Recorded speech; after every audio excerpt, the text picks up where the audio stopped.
I certainly am seeing more and more people now in my clinics who didn't have a sleep problem, but by trying to optimize, in quotes, their sleep, have actually ended up worsening things for themselves and are now struggling.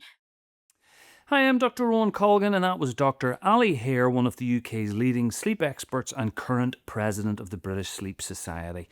And if that statement surprised you, you're in for a treat. In this interview, she shares the science behind the gut sleep connection that most people have never heard of, why sleep tracking might be making you sleep worse, and the surprising focus on simplicity and joy for better sleep and health, and a whole lot more.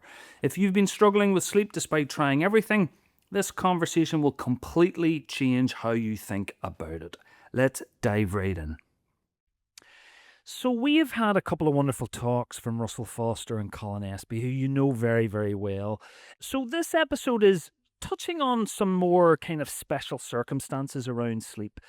And I think we'll just jump right in if that's okay. So, the first is the microbiome, a very popular topic, but I wasn't really aware of its relationship to sleep.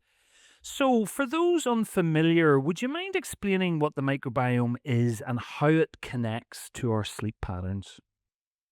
Yeah, so usually when we talk about the microbiome, what we're actually referring to is the trillions of microorganisms that live in our gut. And there's over 1,000 species of bacteria, there's viruses, there's fungi, there's parasites. And the gut microbiome sort of encapsulates not only those microorganisms, but also the metabolites, the things they produce, their genetic material, and the environmental conditions in which they live. And so everybody's gut microbiome is unique, and from birth all the way through the lifespan, your microbiome experiences changes, and these changes can significantly impact on our health. So babies inherit their first gut microbes when they're delivered through the vagina or through breastfeeding, and then later, as we go through life, our diet, our lifestyle, things like chronic stress, the environment we live in, and of course medicines like antibiotics can continually shape and change that microbiome. And the important thing is that these microorganisms that live in our guts have a relationship. There's a sort of what we call symbiotics. It works backwards and forwards with us, and we're sort of known as the host for those microbacterium. So we both benefit from the relationship. So for the organisms, they live in our gut, so we provide them with a home, with food, with shelter, and similarly, then they provide an important service for our bodies. And the good microbes in our gut to keep sort of potentially harmful ones in check. And over the last few years, we've come to understand that this microbiome interacts in really important ways with different parts of our bodily systems and helps with different bodily functions. And in fact, some researchers have said it plays such an important role in our body that it's almost like an entire organ in and of itself. And we're still learning lots about what the gut microbiome does. And importantly, we've increasingly understood that it isn't just a digestive organ, it's an immune organ, so it has important roles in immune function. And it's been described as a second brain, so it affects our brain function. And again, this is in large part due to the sort of the regulatory role that the gut microbiome plays in human health. And so when that microbiome is disrupted, that can have important implications for things like gastrointestinal disorders, neurologic disorders, psychiatric disorders, and metabolic disorders. And from my perspective, we're increasingly understanding that the microbiome is important in sort of the neural mechanisms of both sleep and wakefulness. Because the ways in which our sleep wake cycle is regulated is it relates not only to the central system, but is also affected by signals from peripheral tissues. And so increasingly, we think that the gut microbiome is important in maintaining normal sleep physiology, and that abnormal sleep patterns can both affect the composition, the diversity, and the function of the gut microbiome, and that similarly, disruptions to the gut microbiome can impact on sleep. So we know, for example, that sleep fragmentation, short sleep duration, are associated with changes in the microbiome, and the products of the species that live in the gut, these bacterial species, for example, can create fatigue. can create tiredness. So we increasingly understand that it's a sort of bidirectional relationship, that sleep affects the microbiome, and similarly, the microbiome can affect sleep. So, what sort of new discoveries have researchers made about this gut brain sleep connection? Yeah, so as you say, we increasingly understand that the gut and the brain are connected through what we're calling the gut microbiome brain axis. So that these gut microbiota, these organisms, can influence the brain both via immunoregulatory and neuroendocrine pathways. And so these microorganisms that live in our gut, they produce metabolites, they produce substances, and some of these substances can act like neurotransmitters, and they can affect the nervous system. And really importantly, the production of these metabolites also occurs in a sort of cyclical fashion, and is important then in regulating our own cycles, our own circadian rhythm and metabolism. And so, as I touched on earlier, as we increasingly understand the role of this gut brain microbiome axis, we're increasingly understanding that disrupted sleep can impact the gut microbiome. And although at the moment, I would say in terms of the research literature that there are some inconsistent results in exactly how that plays out, particularly in terms of exactly what happens to the composition or the diversity of the microbiome, it's certainly pretty clear that both chronic sleep deprivation and sleep disruption impact negatively on the gut microbiome. And probably what they're doing is decreasing the richness and the diversity of that microbiome. And one of the things that's been researched, which I think is really interesting, is around what we call circadian misalignment. So that would be um, things like shift working, for example. So where we're not sleeping and waking in a way that's aligned with the light and dark cycle. So we're diurnal creatures. We're designed to be awake in the light and asleep during the dark. And when we work in shift work, obviously that pattern is disrupted. And so, increasingly, we understand that because the gut microbiome also seems to have this circadian rhythm, this cyclical pattern, that when we're living in a way which is not in alignment with our circadian pattern, that can have really important negative impacts on the microbiome. And that may be one of the ways in which we see negative health impacts in individuals who are consistently working shifts. And similarly, we can see even perhaps in those who are not working shifts, but who have other abnormalities in terms of the regularity of their um, day and night cycle. So individuals who are eating irregularly in at unusual times of day and night, this can also have a negative impact on the ways in which the gut microbiome functions. So there's this again sort of bi-directional relationship between the gut microbiome and circadian rhythm. So both the gut microbiome disruption and circadian rhythm disturbances can each affect one another reciprocally. So really, this research is relatively in its infancy, but we're increasingly understanding that the ways in which we sleep can affect the microbiome, and the ways in which the microbiome functions can affect the way in which we sleep. In terms of the direction of microbiome to sleep, what sort of things can we do to improve our microbiome? Are there specific foods or probiotics that can positively impact it and help to improve our sleep? Yeah, so we're definitely starting to understand sort of what potential therapeutic ways we can target our gut microbiome to improve sleep quality. And in particular, some pro and prebiotics seem to be beneficial for promoting sleep quality. And probably the most studied would be lactobacillus and bifidobacteria. And things like prebiotics, so that would be things like high fiber foods, seem to both improve microbiome diversity and may also have sort of sleep promoting effects. So we definitely know that nutrition, so the foods that we consume, has a significant impact on the gut microbiome. But that doesn't just include diet quality, it might also include things like meal timing and meal regularity. Again, going back to this idea of the circadian timing being really important. So things like earlier meal times seem to positively affect metabolic homeostasis. And then, similarly, we can see that a diet that's rich in things like healthy fats, so things like olive oil, for example, or omega 3s in fish oils, seem to positively influence the gut microbiome.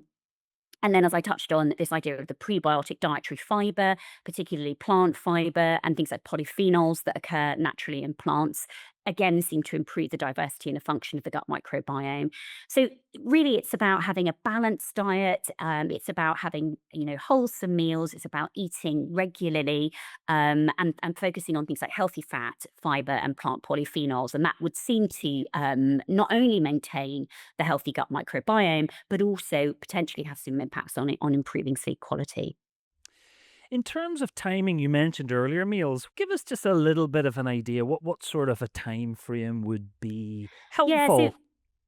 I think really for me, probably the most important thing is more to do with regularity. So it's more to do with having, your main 3 meals at a similar sort of time of day. There is some evidence that later evening meals can disrupt sleep, and that's not necessarily only through interactions with the gut-brain microbiome axis, but also due to simple things like a bit of reflux or indigestion impacting on sleep quality. Um, I mean, the simple thing for me is to understand that when we're sleeping, we're not designed to be eating and digesting. We're designed to be resting, and there are a number of restorative um, functions going on that are not consistent with digestion and eating. So I think, although as you're probably aware, and you may well have discussed previously on the podcast, things like time restricted eating or intermittent fasting certainly have sort of demonstrated good evidence in terms of other health and well-being functions. There's not been so much research around time restricted eating and impacts on sleep, and it's not something I necessarily personally promote to patients outside of those who want to use it for other health benefits. For me, what I usually talk about is a high fiber, healthy fat diet, with good quality protein, and then meals consumed at a regular time. And then I will also usually recommend avoiding heavy meals in the 2 hours or so before bedtime. In terms of positively influencing the microbiome with sleep itself, anything around sleep specifically, or is it just the standard good rules apply? Yeah, I guess when I try to think about ways in which you can positively influence your microbiome through sleep as opposed to the reverse, I guess I sort of think about 4 things really, and that would be timing, regularity, quality, and quantity.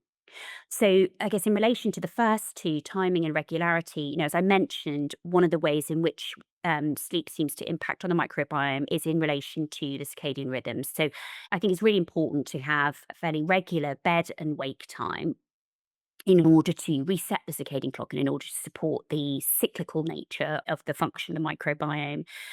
So, as I touched on before, what we seem to understand increasingly is that when we disrupt that sleep wake cycle, that does seem to have a negative impact on the microbiome. So, a regular sleep wake schedule is important. And then quality and quantity. So, as I said before, what we know is that not only does sleep disruption, but insufficient sleep, or sleep deprivation also negatively impact the microbiome. So, by extension, having good quality sleep, so that's creating the conditions in which we can sleep well, and of course, seeking medical attention if there is something else going on that impacts on the quality of your sleep, and then sufficient sleep. And for most adults, that's somewhere between 7 and 9 hours sleep per night.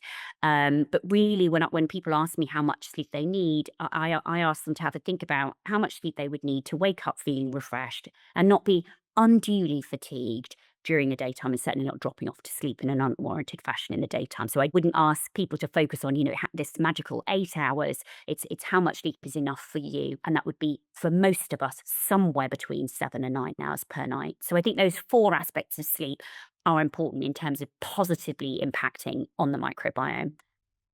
I sometimes see people reporting certain specific food types promoting sleep. Is there much science to support that, or is it just a broadly general good diet is helpful? Yeah, so I guess the one that got the most traction was the sort of tart cherry juice, bananas, and things. I guess what I would say is there's not great evidence for any particular one food promoting sleep, and so I would not personally adopt or recommend that strategy. There is far better evidence for a healthy diet, so a Mediterranean type diet, healthy fats, higher in protein, and certainly, for fiber, from a prebiotic perspective. So I would recommend you focus on your overall diet, and not, the consumption of a very expensive juice made from cherries harvested off the top of a mountain in somewhere exotic. The next topic is exercise and sleep. So let's just broadly start with what is the relationship between exercise and sleep? Yeah, see, that's another really interesting one. And we're seeing increasing information, increasing evidence coming out suggesting that physical exercise might be a really promising non pharmacologic approach to improving sleep and potentially even for managing sleep disorders. So, what we seem to understand is that regular exercise increases total sleep time, increases sleep quality, and improves sleep architecture. So, that would be the sort of the relative balance of, for example, REM and non REM sleep. And we see that through things like regular exercise, and that would include things like short term aerobic activity, resistance training, and even mind body exercises like Pilates and yoga. All of these seem to effectively improve sleep quality. And that's including, as I said, in individuals who have sleep problems. So we've definitely seen that evidence in individuals with insomnia. And we're also seeing that evidence in individuals with things like sleep apnea. Um, and actually, more recent evidence even suggests that these sorts of exercises might improve things like sleep-related movement disorders, so restless legs and limb movements in sleep. It's probably the case that actually the role of exercise in improving sleep and potentially in improving sleep disorders might be even more important than we currently understand. But we certainly need more studies so that we can understand a little better what sorts of exercise protocols might be particularly beneficial, and how those might be tailored to particular sleep issues. But I suspect it would be the case that some form of regular exercise might be important alongside other established therapies, or might be even an alternative strategy if a sort of pharmacologic approach is limited for various reasons. But I think this is another interesting area that we're only really understanding it sort of at the tip of the iceberg, really, in terms of what role exercise might play in improving sleep. Do we understand yet the physiological mechanisms behind this? Yeah, so probably not fully. So as I said, there's not a huge amount of research yet in this area. If we think about this, so where there is a reasonable amount of research, for example, is in relation to exercise and improvements in individuals with insomnia.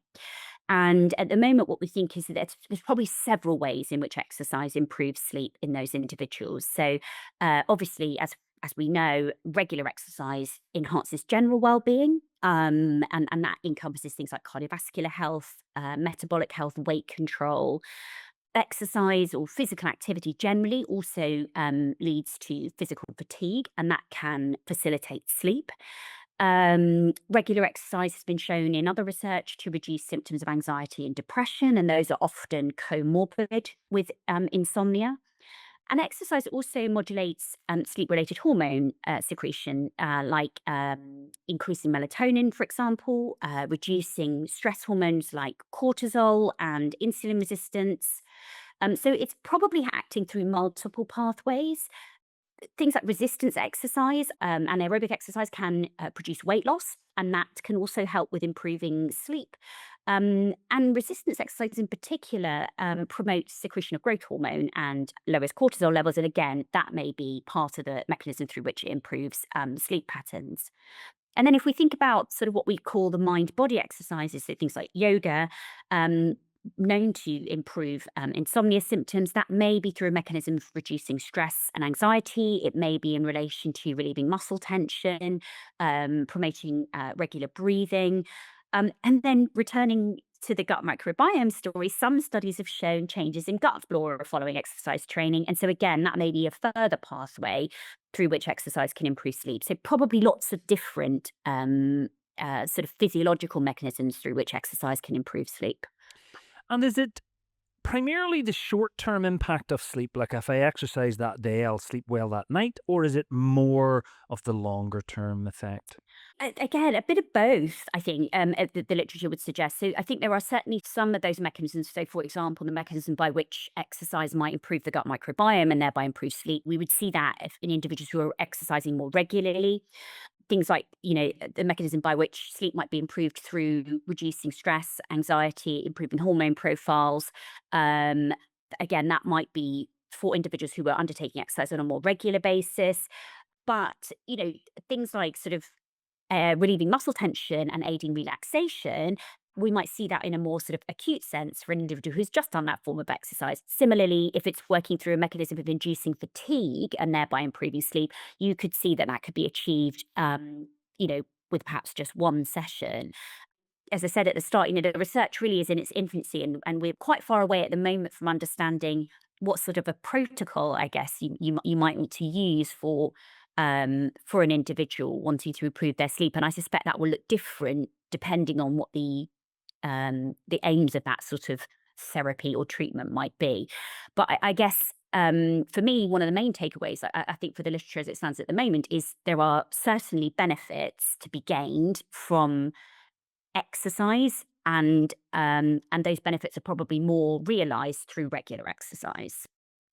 Is there an optimal amount or timing of exercise to benefit sleep? Yeah, so again, I think we probably don't know the answer to that yet. But one of the interesting things I think, that we've historically told people is to avoid strenuous exercise just before sleep. And when I was having a think about that before our conversation today, I actually found a paper that was published this year in Nature Communications about strenuous exercise just before sleep, which I thought was really interesting because I've been saying this personally as a clinician for quite some time. When individuals ask me about timing of exercise, I say, do it when you enjoy it, but probably don't do strenuous exercise just before bedtime. And so this study looked at nearly 15,000 individuals. Now, bear in mind, again, just for your listeners thinking about how to apply that to themselves, these were already physically active individuals, okay? And they got these individuals to wear a biometric study device for a year.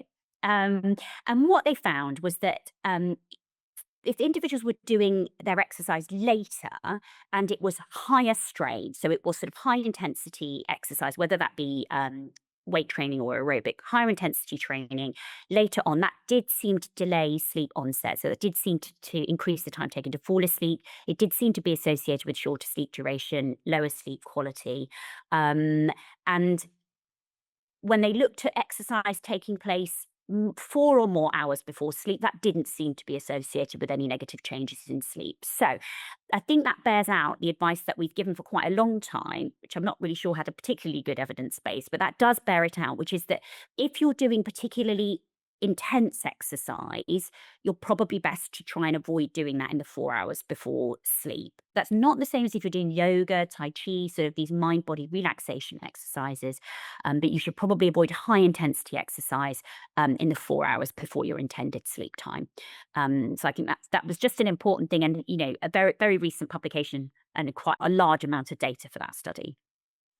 Okay, then for someone who's currently sedentary, what would be a good kind of starting point, a good starting exercise routine specifically to improve sleep? So I think again, it's about adapting the exercise to your preference and your needs. But, for those of you who are thinking, gosh, maybe I need to sort of start doing hit training 5 times a week or going to the gym and pumping iron, there's good quality evidence for Pilates, and there's good quality evidence for some resistance training and walking.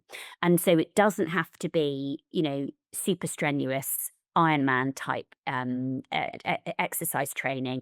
You really can start with quite simple things and know that that is going to bring about um, benefits in terms of your sleep quality. So thank you very much. I was going to move on to some other kind of lifestyle factors. There's some that we know a lot about now, like blue light and caffeine, but beyond those, are there any other lesser known lifestyle factors that significantly impact sleep quality? Yeah, I mean, I think one of the ones that I find surprises people is how important it is to have a regular schedule. So when I see a clinic population, so that's people who come to see me because they've got real problems with their sleep, as opposed to people who might talk to me about wanting to improve their sleep. My clinic population of patients, one of the first questions I'll ask is sort of what time do you go to bed and what time do you get up? And, you know, many of those patients will not be able to give me a time because it's so variable. And that sort of always sets off alarms for me around why somebody might be struggling with good quality sleep and with sufficient sleep. So, I think we all do understand that we have a circadian clock and, that sort of regulates our sleep and wake schedule. But maybe what people haven't quite understood is that we're not our clocks are not set at exactly 24 hours. So for most of us, we run a little bit long. Some people will run a little bit short. But for that reason, we have to reset the clock on a regular basis so that we keep in sync with the clocks that we've invented, right? So, and really, one of the most powerful ways of doing that is obviously light exposure. And so, making sure that we get bright light in the earlier part of the day and have more dim light conditions pre sleep. But it's also about our schedule. It's also about having a regular bed and wake time, and actually, also playing into that regularity of, for example, our meal times and what we consume at those meal times. So, all of these things are what's known as Zeitgebers, which is German for time givers. So, they tell our bodies, our brains, our guts. We've got clocks in almost all of our cells, but these Zeitgebers, light exposure, timing of activities, food consumption, are what resets that clock so it stays in sync with our schedules. And so I think that's one of the things where I'll often have people come to me and say, cut out caffeine. I don't use screens before bedtime, but they can't give me a bedtime getting up time because it varies so much during the weeks. And then I guess the other thing that I again see a lot of, and maybe I'm seeing more of as time goes on, which I think is a lifestyle factor, and it certainly affects sleep, is sort of this perfectionism and the idea of trying to control everything about our lifestyles and including sleep in that, which actually I think for some individuals is having a negative impact on their sleep. So whilst we can do lots of things around our lifestyle that might involve a degree of control and perfectionism, and our diet, for example, is a really good example of that, we certainly can focus our time and energy on improving our diet, and that will certainly bring about health benefits for the majority of us. Clearly there is a subpopulation of individuals where an overfocus on diet can cause negative impacts. So, the term sort of orthorexia was coined for individuals who perhaps even become more perfectionist about their food choices. But sleep, I think, has unique issues when it comes to trying to control it, which is that it does not respond well to control or an attempt to control it. So we can certainly set up conditions in some of the ways that we've described around healthy, balanced diet, around exercise, and around an environment that's conducive to sleep in our bedrooms.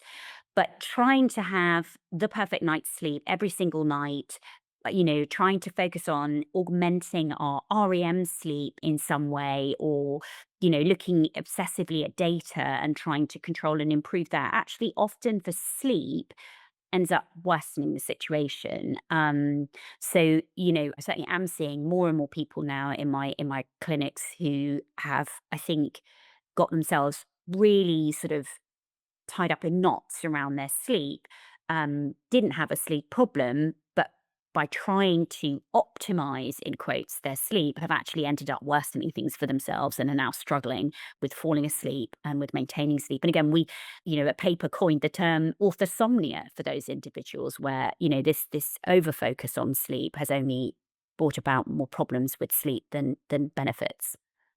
Which probably leads nicely into sleep technology. Is it ever helpful? Or do you think it's potentially adding another degree of obsession and overthinking? I think it really depends on the individual, and it really depends what you are hoping to do with the data that this tracker or whatever it is you're using provides. So, I guess I would say several things about sleep tracking technology. The first thing is that currently, consumer available devices don't necessarily demonstrate particularly high quality data when we compare it with the gold standard data that we would use as sleep clinicians, which would be polysomnography. So there's not a great correlation between the data that you will get from most commercially available consumer direct devices and polysomnography. So, I think that you need to have a healthy degree of skepticism about the data that you're being provided with. And it's probably more helpful to look at things like trends than it is to look at the individual data points that you're being provided with. So that's thing one. So healthy skepticism about the data quality. Thing two is, what are you going to do with that data? So if you are just, kind of thinking, I'm focusing on my health and well-being, I'm thinking about long-term health, I've looked at my diet, I've implemented some regular exercise, and I know sleep's important here. And so I'd like to get a little bit of initial data around what my sleep is currently like, and then maybe test out some ways in which things might be improved. You might be a person who would find the data provided by a tracker helpful. For me personally, though, I would say you're better off tracking how you feel. That is far more reliable. So, if you want to, for example, as we discussed earlier, you want to maybe implement some regular exercise, and one of the reasons you want to do that is because you think it might improve your sleep quality. You're probably better off doing some regular exercise and seeing how you feel in terms of your sleep. And that would be, are you falling asleep perhaps more promptly? Perhaps you're waking up a bit less during the night. And most importantly, you're waking up feeling more refreshed and well rested in the morning. And that's probably better and more useful data than what your tracker's telling you. And on the other hand, if you are an individual who risks sort of getting very focused on the minutiae of that data and trying to perfect every single element of that, whether that be timing, whether that be, how long you were asleep for, whether that be how much you were awake for during the night, or whether it's being able to tell you how much REM sleep you're getting. And you're going to get very, very focused on trying to achieve a particular score. Some of these devices will give you an overall score for your sleep. Then probably tracking isn't for you, because I think if you're one of those people, you may well find that the obsessive need to control and improve that data actually ends up with you worsening your sleep quality. So, the best measure really, I would say, beyond coming to a sleep laboratory, and even that, actually we would always be at least as interested in your subjective experience of sleep as we are in the objective data that we obtain. But, the best measure really for most of us is, do you wake up feeling rested? Most mornings, are you able to go about your day not feeling unduly fatigued? And I always use unduly because, look, lots of us burn the candle at both ends. Lots of us have lots and lots of things on our plates: work, family commitments, trying to fit in exercise and healthy eating and cooking, So, of course, we're going to come to the end of a working week and feel somewhat fatigued. But, I guess what I'm talking about is, do you feel that that fatigue is excessive, bearing in mind, all the things you've been achieving in that week? And if that's not the case, and if most mornings you're waking up feeling well rested, like you've had a good night's sleep, you don't need a tracker to give you more information, in my view. It feels like there is a very close relationship between stress and sleep. Obviously, lack of sleep, has likely a huge impact on the stress axis. But in terms of, we all realize when we're very stressed, sleep is one of the first things to go. So it can be a very inhibitor of sleep, I guess. But we don't seem to talk a lot about it. Anything that you would like to say about, the importance of that, and maybe ways that we can manage that to help improve sleep? Certainly, there's a well documented association between anxiety, depression, or, perhaps we can just call it poor or low mood and sleep. We'll all know that ourselves. So we all know that, what your emotional experience was in a particular day, whether that be stress, whether that be anxiety, whether that be sadness or upset or distress, that will influence your night's sleep. And similarly, as you say, a bad night's sleep can have an impact on how we feel on subsequent days in terms of our mood and our general sense of well being. And there's a huge amount of literature on sleep and how it is implicated in the experience of mood disorders, stress, anxiety, depression, vulnerability to psychopathology, and overall poor psychologic functioning. And in particular, we know, for example, that insomnia is highly comorbid with depression and anxiety. It increases the risk of developing a mood disorder, and that insomnia can persist even when a mood disorder has been treated. But um, most of the literature so far has focused on depression and anxiety as sort of antecedents and consequences of sleep difficulties. And I think what's really interesting, and is, again, I guess there's less literature in this area, but it's a really interesting field, I think, is how positive affective states, so things like joy and happiness and positive mood and things like vigor, can contribute to sleep. And I think there's a really interesting area of research that's around sleep and happiness. Um, and so I sometimes, when people ask me this sort of thing, I'm generally a positive person myself. So I like to flip it round and talk about how positive affect, how positive mood states can really benefit sleep. Because I think what we've been talking about up until now is like, what can we do that's good that will improve sleep rather than what's bad that we've got to avoid. And so I think we know that as a positive attitude, positive well-being has loads of health protective impacts. So it lowers cortisol output, it lowers cardiovascular stress responsivity, it improves things like antibody responses to vaccines, it reduces the risk of stroke, it reduces the risk of functional disability and mortality in older individuals. And so what we think about positive attitudes, positive affect, positive mood states, is that those can actually benefit your sleep. So probably through some of the effects I've just described, so a general improvement in overall health, probably also in terms of positive behaviors like getting enough sleep and having restful sleep. Having a more regular sleep wake schedule. So again, if we flip it on its head and think about when we're experiencing a negative mood state or stress or anxiety, often one of the first things to start going is our routine.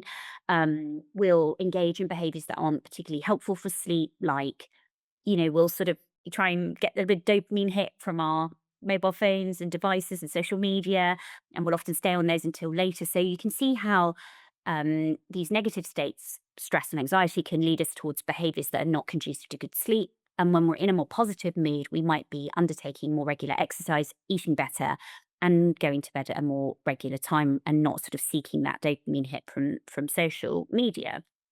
We also think that when you sort of have a more positive affect, you probably are more able to deal with daily stresses and strains. You're less vulnerable to stress. And so actually there's plenty of evidence, and this evidence is consistent across socioeconomic classes, across health problems. So even in individuals with chronic health conditions, it seems to bring about positive impacts on sleep and fewer sleep problems, independent of age, health, sex, income, employment status, and all these other things. So I think for me, I think we all know, because we know that in our own lives, that stress, low mood, ill health impact negatively on our sleep. But I like to flip it round and talk about trying to engender a more positive affect. And I'm not suggesting that's a simple thing to do. But again, I think we can all think about things in our lives as individuals which engender a more positive affect. And often that'll be things like spending time with friends and family, for example. And so I think if we can think about it in that way, what things could you do in your life that would engender a more positive outlook, that would engender joy and happiness? For some of us, it's reading. For some of us, it's listening to music. I mean, music can have an enormous impact on mood and general sense of well-being. But for most of us, it's connection. And for most of us, it's a real world connection. And so I think actually, if we can focus on those sorts of things, I think that's often a more productive way of thinking about it. Because there's nothing worse if you're already experiencing a huge amount of stress, you're finding it difficult to find ways to manage that, then to also understand that that's having negative impacts on your health and is probably going to make you sleep less well. There's nothing going to make you sleep less well than somebody telling you you're not going to sleep well because you're stressed, and you just get into this really sort of negative spiral. So I would prefer to think about ways in which we can engender joy and happiness do those things and know that that isn't only going to make you feel brighter, but will also benefit your sleep as well. So I guess what I'm getting is sleep will probably come more naturally and better to people who are very relaxed, a little less anxious. And it's getting in the mood for sleep, isn't it? Do you have any tips for kind of winding down and preparing the body and the mind for sleep? Again, you've probably picked up. I try to keep these things simple because I think keeping it simple is really, really important when it comes to sleep. So, for some people, it's enough just to kind of have a regular, you know, getting ready for bed routine. So it's as simple as, washing your face, brushing teeth and changing into the pajamas and maybe reading a chapter of a book or listening to a podcast like this one. So for some people, you don't need any more than that. For others, or perhaps for those individuals at particular times when there is more stress and they are finding it harder to switch off, I might suggest something a little bit more involved. So obviously, the first thing is to have a break between, going 100 miles an hour with work, and often because now so many of us are working from home or we're doing at least some of our work from home, having that what we call the buffer zone between stopping the activities of the day and going to sleep. That's really important. And I think lots of us are sort of working right up until the last minute and then thinking, oh God, I remember that sleep doctor told me I need somewhere between 7 and 9 hours of sleep. So that means I need to go to sleep right now. Um, but having a buffer, a period of time, and it doesn't need to be much longer than 15 or 20 minutes where you do switch off from that, I think, it is important. Um, where things are more tricky, and even with a bit of a sort of getting ready for bed routine, dimming the lights, and having a buffer zone, where that is still not working. One of the sort of, I guess, science backed ways of relaxing pre sleep would be something called progressive muscle relaxation.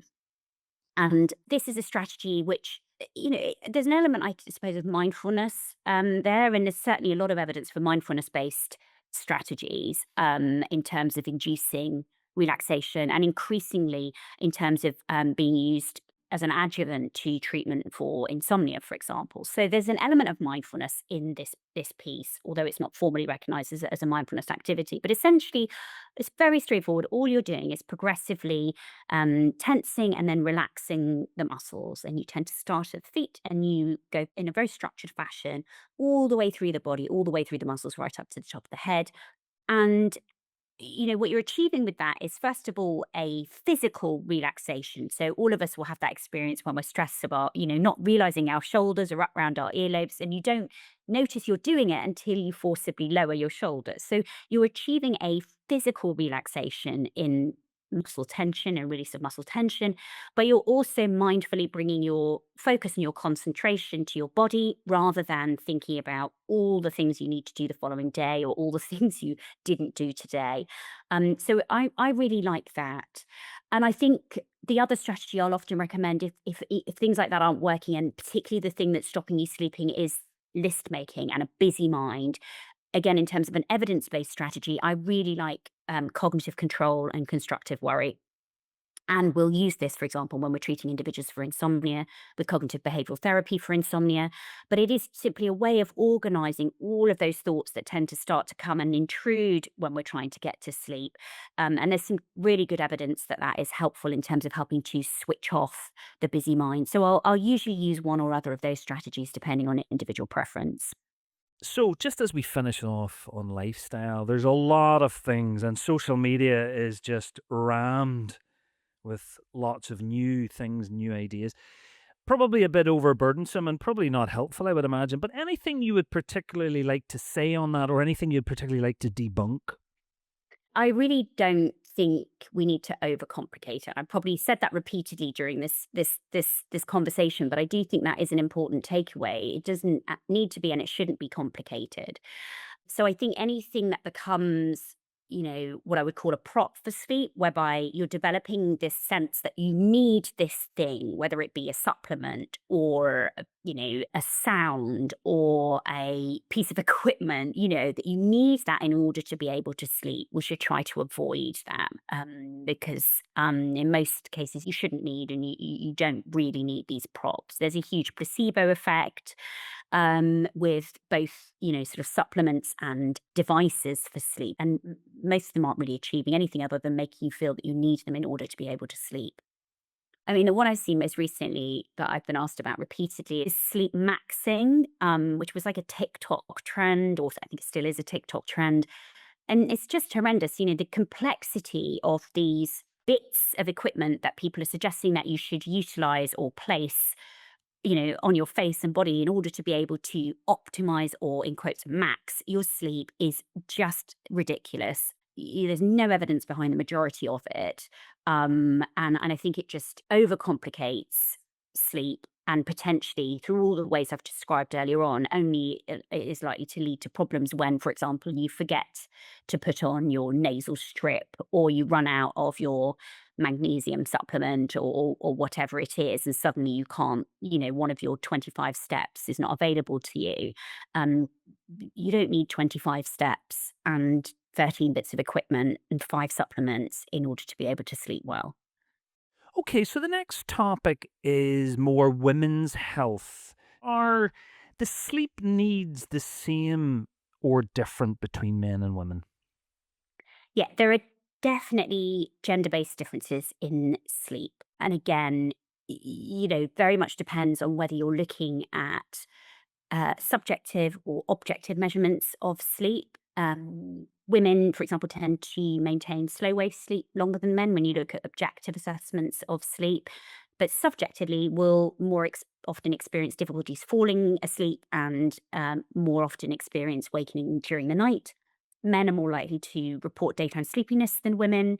Overall, women tend to report poorer sleep quality than men, but by contrast, a number of studies have shown that objectively, men have shorter and more fragmented sleep, particularly in older age. So, um, and I would say these gender differences tend to start to be seen around adolescence. So we don't tend to see much in the way of sex differences or certainly not consistently for infants and children.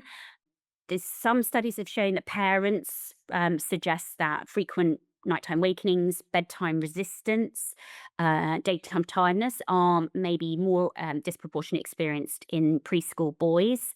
But certainly from puberty onwards, women and girls tend to report more in the way of insomnia symptoms than men and boys. And that seems to persist. So, perceived poor sleep, reports of poor sleep are 1.5 to 2 times higher in adolescent and adult women. And that continues. So middle-aged and elderly women also report more in the way of difficulties falling asleep, maintaining sleep, and more in the ways of early morning wakening. Women are also more susceptible to having impairments during the day if they've had a bad night of sleep. They report more in the way of daytime tiredness, while men, as I said, report more in the way of daytime sleepiness.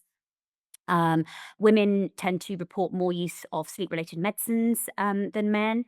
And certainly in terms of objective measurements, there are sex differences on polysomnography and on activity monitoring as well. Women have lower stage 1 and 2 sleep, and again, as I said, more in the way of slow wave sleep. So, yes, sex differences probably throughout the lifespan. There are clearly then times in a woman's life where sleep is naturally for many even more disrupted, thinking pregnancy, newborns, menstruation, menopause. Do we understand the biological mechanisms, and what would you say about those times in a woman's life, and what could potentially be done during those times to facilitate better sleep? In relation to sort of hormone changes throughout the lifespan of women, there's most research around menopause now. And definitely sleep disturbance is probably one of the most common and the most debilitating symptoms that women experience during the menopause transition, particularly frequent nighttime wakenings, increased time awake after falling asleep. And some of that probably relates to the decrease in estrogen and in particular things like the vasomotor changes, so the hot flashes, which occur in about 70% of women, are associated with sleep disturbance. But we also see changes in mood, we see anxiety and depression, and insomnia in around 60% of postmenopausal women. We also see increased rates of things like sleep apnea with advancing menopause stage. And of course, there are lots of other psychosocial factors around that time in a woman's life that can also impact on sleep. So it's a combination of factors. So yes, certainly changes in hormone levels, estradiol fluctuations, decline in estradiol, certainly the vasomotor symptoms, the hot flashes, and also the psychological changes as I touched on. And I think it's the interaction between those factors and the sort of neurobiology that controls reproduction, temperature regulation, and the sleep wake cycle that are conspiring together to impact on sleep in the menopause transition. But we don't fully understand the ways in which all of those areas interact with one another. We think that FSH, for example, follicle stimulating hormone, might be associated with difficulties falling asleep. We think that perhaps serum estradiol levels might be associated with difficulties both staying asleep but also falling asleep. And we've seen in some studies looking at individuals who are premenopausal who've had their ovaries removed, so they've had their estrogen withdrawn, that those individuals also will see sleep disturbance. So we sort of are increasingly understanding what role hormones might play in this, but it's still not fully understanding how that interacts with all the other changes that are going on at around that time for women. But I think the more we understand this, the better we will get at treating sleep disturbance in menopause. And there is certainly some evidence that things like progesterone supplementation specifically can be really helpful in improving sleep symptoms in the menopause. So a degree of understanding and getting better, but still quite a lot of research to be done, I think, around how we help with the 70 to 80% of women who experience sleep difficulties in the menopause. So, if there is a woman listening who's maybe experiencing this right now, what would you recommend? Is there one size fits all, or what would you suggest that they do? The answer to that is no, there's not a one size fits all solution, but certainly there are solutions. So I think the most important message is it's not just something you have to accept. It's not just a part of the menopause that we just have to just endure until it's over. So there are well evidenced strategies to treat some of the issues that might be disrupting sleep, and the choice of strategy will very much depend on what the predominant issue is impacting a particular individual's sleep. So, for example, hormone replacement therapy seems to be particularly helpful for women who have predominantly vasomotor symptoms, so hot flashes. Oral progesterones and particular formulations of those seem to improve sleep and improve the hot flashes. Antidepressants like SSRIs might be particularly helpful for individuals with hot flashes and depression, for example. And we know that cognitive behavioral therapy for insomnia is proven to be effective in peri and postmenopausal women who have insomnia. There is some somewhat low quality, but there is some evidence for dietary supplementation. So again, probiotics and omega-3s, which seem to be helpful in managing menopausal symptoms, including sleep disturbance. And that might be particularly helpful if, for whatever reason, a woman isn't able to use HRT.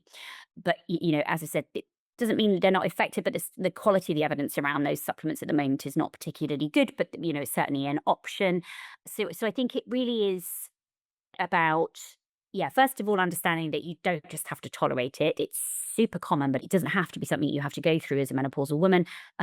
So seek medical attention and try to have a conversation about what it is that's disrupting your sleep so that the most appropriate strategy for you as an individual can be selected. I would imagine one of the most disruptive times in a parent's life, but more specifically for women, is around pregnancy and when the baby is born. And I have my own memories of that, but my wife suffered more than I did. Um, any advice for parents and particularly mothers of newborns? It's a very disruptive time for sleep. What would you say to them? It's a hugely disruptive time for sleep, and I remember it well myself. So I think particularly for the newborn periods, I mean, the important thing is to understand that infants and babies don't have a circadian rhythm. They're not born with a diurnal rhythm like we have. So they're not capable of sleeping in the ways that adults sleep. And I think the reason why that's important is because there's all sorts of advice out there about how to get baby to sleep in a fashion which is more conducive to you getting some sleep as mum or dad. And the reality is, it just takes time and there's no trick to it. And it's not that some women are better at it and others less good, and some have read all the books and others haven't. It's just a normal part of development. That infants do not have a circadian rhythm. I think that's an important thing because I think lots of women sort of somehow feel that they're to blame for the fact that baby isn't sleeping through the night by whatever, sort of arbitrary target has been set by somebody in their immediate peer group. That's a normal part of development. You're not doing anything wrong. So that's thing one. Thing two is, and I know it gets really irritating because lots of people say sleep when baby sleeps, but you definitely should be prioritizing rest when you can. So I think what, again, a lot of parents do, both women and men, is when baby's sleeping, is, they'll sort of do lots of things, chores around the house, tidying up, prepping, other things. You've often got another child that you also, have to do things for. And I'm not suggesting that those things don't need to be done, but you should be prioritizing rest, not a perfect home, and trying to achieve all these other things at the same time. It's a really exhausting period. You inevitably will be sleep deprived. And so rest when you can, that's really important. And then the corollary of that is accept help and ask for help, to facilitate you prioritizing rest. So again, I think lots of us find it difficult to ask for help. Lots of us find it difficult to acknowledge that we're struggling, but it is universal. So accept and ask for help.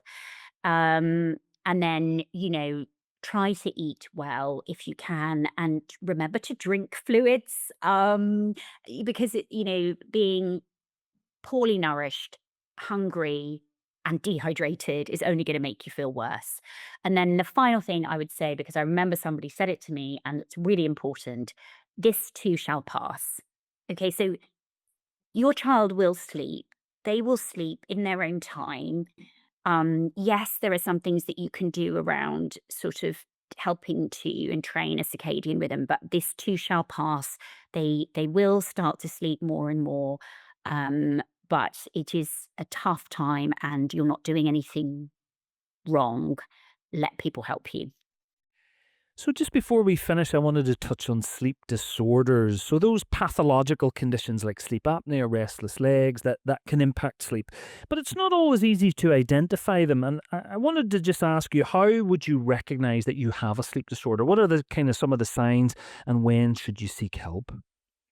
So, in terms of intrinsic sleep disorders like sleep apnea or limb movements in sleep, so restless legs and periodic limb movements, um, if you are consistently obtaining a sufficient quantity of sleep, yet you are still waking up feeling unrefreshed and you are excessively fatigued or tired in the daytime, or sleepy indeed for some people, and you've done the sensible things. So, you're going to bed at a regular time, you're getting up at a roughly regular time, you're not consuming excessive alcohol and caffeine, and yet your sleep is still not satisfying. That may suggest there is something intrinsically impacting on the quality of the sleep that you're getting. And that might well be, as you say, an intrinsic sleep disorder. If that coexists with family members and friends saying that you snore very loudly, maybe they've even heard you pause your breathing in sleep, or you're waking up gasping. Sometimes it's experiences dreaming that you're drowning, so you can't get your breath somehow.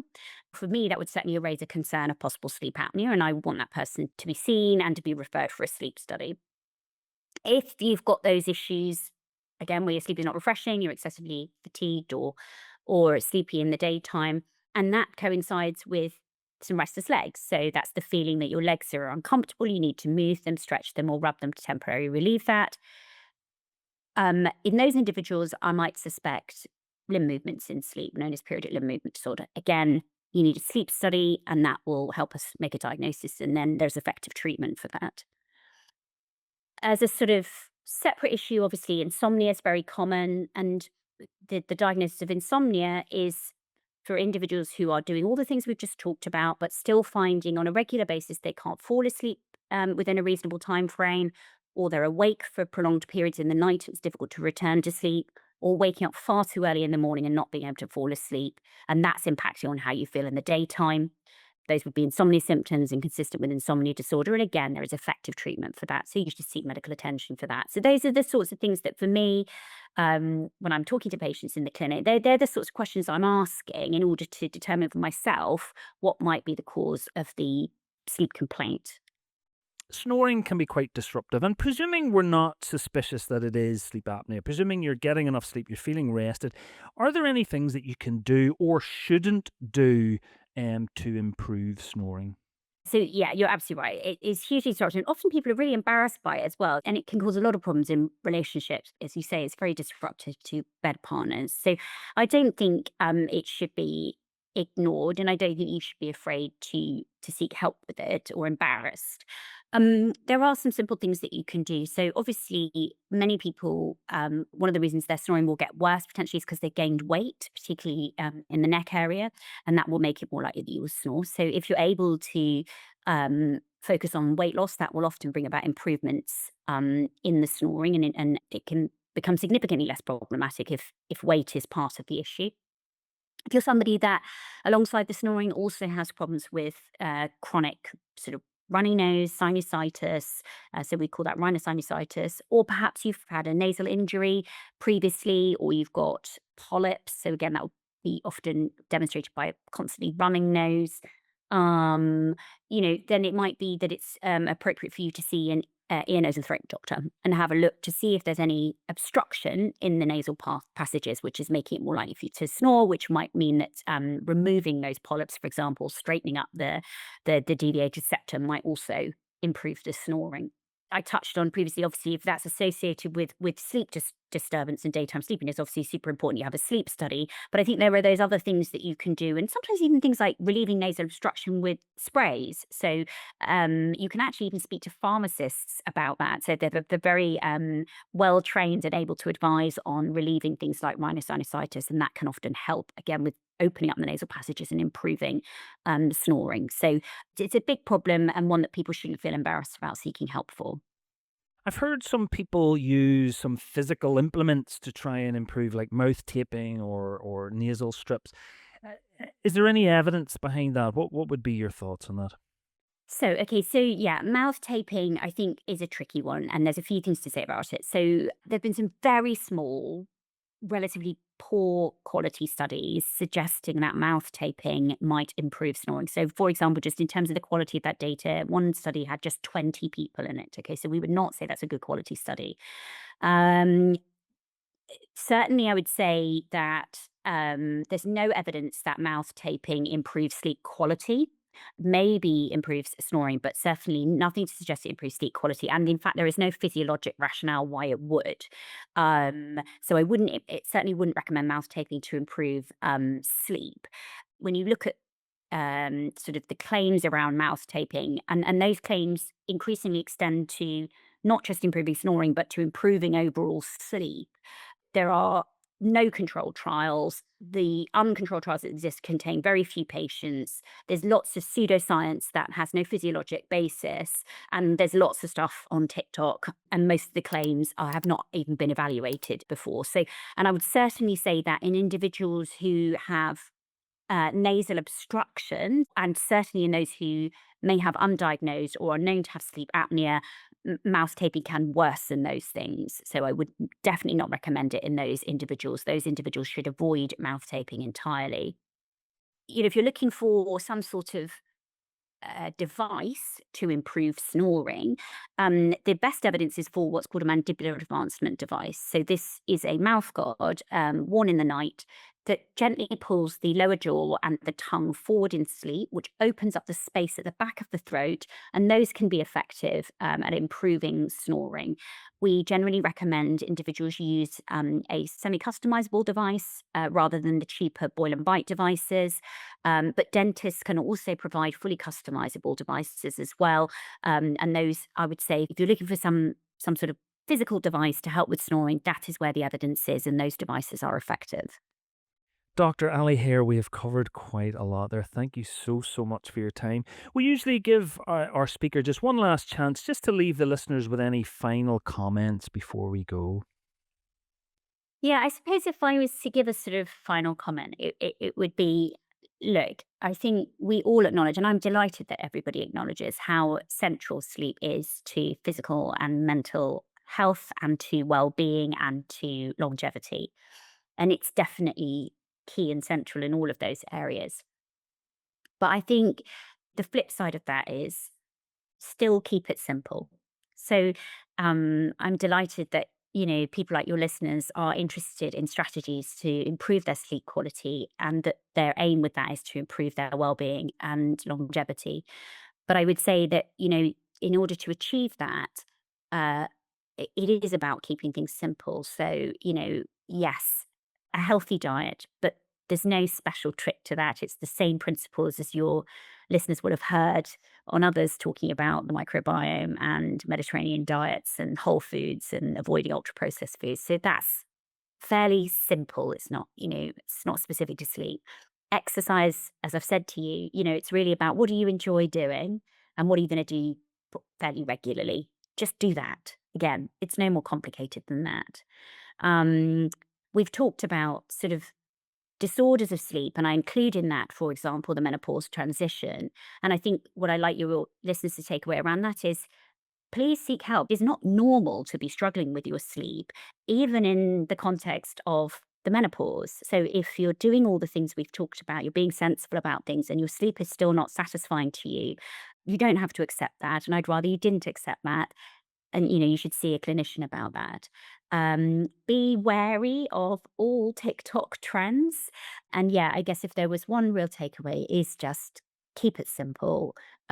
Focus on a healthy diet, a degree of exercise, and as I said, the final thing for me is find joy in your life. Focus on that and do a bit more of that. And all of those things combined should help you sleep better and live longer. Wonderful life tips in general. Dr. Ali Hare, thank you so much for joining me today. Thank you for having me.